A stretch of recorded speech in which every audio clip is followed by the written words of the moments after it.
টি-20 ফরম্যাটে মুস্তাফিজুর রহমান একেবারে top class performer.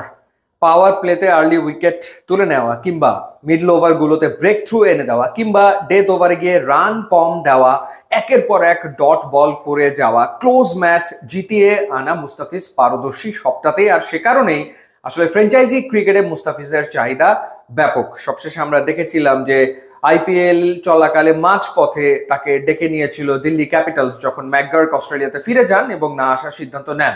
তখন মুস্তাফিজ বাংলাদেশ দলের সাথে সংযুক্ত আরব আমিরাতে অবস্থান করছিলেন এবং ইউএইর বিপক্ষে 3 ম্যাচে টি-20 সিরিজ বাংলাদেশ খেলছিল। সেখান থেকে গিয়ে তিনি দিল্লি ক্যাপিটালসের হয়ে খেলেছিলেন 3টা ম্যাচ।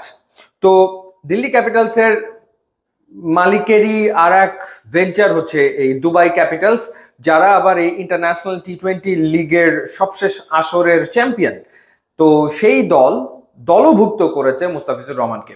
লুকউডের বদলি হিসেবে নেক্সট সিজনে তারা মুস্তাফিজুর রহমানকে দলে নিয়েছে। কিন্তু এখন প্রশ্ন হচ্ছে, এই টুর্নামেন্টটা এবং বিপিএল একই সময়ে চলে, তো সেই ক্ষেত্রে মুস্তাফিজকে বিপিএল না খেলার সিদ্ধান্ত নিয়েছেন। বিপিএল এর সবশেষ আসরে মুস্তাফিজুর রহমান খেলেছিলেন ঢাকা ক্যাপিটালসের হয়ে।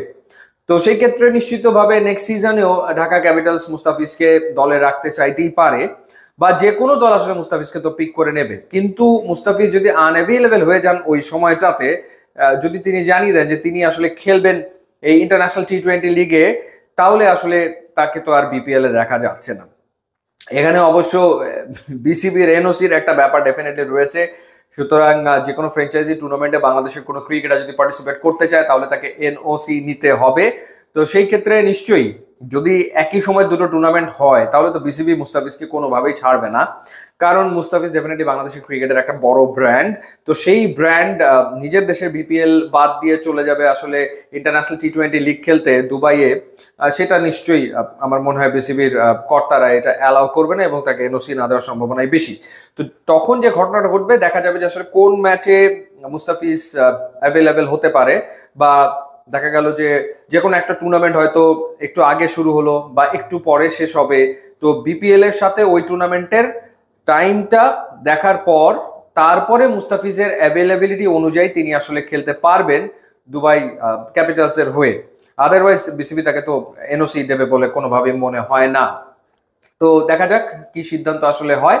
মুস্তাফিজ আরো একটা ফ্র্যাঞ্চাইজিতে পারফর্ম করবেন এবং ভালো পারফর্ম করবেন নিশ্চয়ই। এবং তার টিমে যারা রয়েছে সেই টিমে লাস্ট সিজনে রোবেন পাওয়েল খেলেছেন, স্যাম বিলিংস ক্যাপ্টেন ছিলেন, সিকান্দার রাজা খেলেছেন, এরপর গুলবাদিন নাইব খেলেছেন। সো আরো অনেক ক্রিকেটার ছিলেন, বেশ ভালো ক্রিকেটার এই দলে ছিল এবং দলটা চ্যাম্পিয়ন হয়েছিল সবশেষ আসরে। সো দেখা যাক মুস্তাফিজ খেলতে পারেন কিনা। ইউটিউব ইনস্টাগ্রাম লিঙ্ক আছে, আপনারা যোগ দিলে খুবই খুশি হবো। And thanks for watching.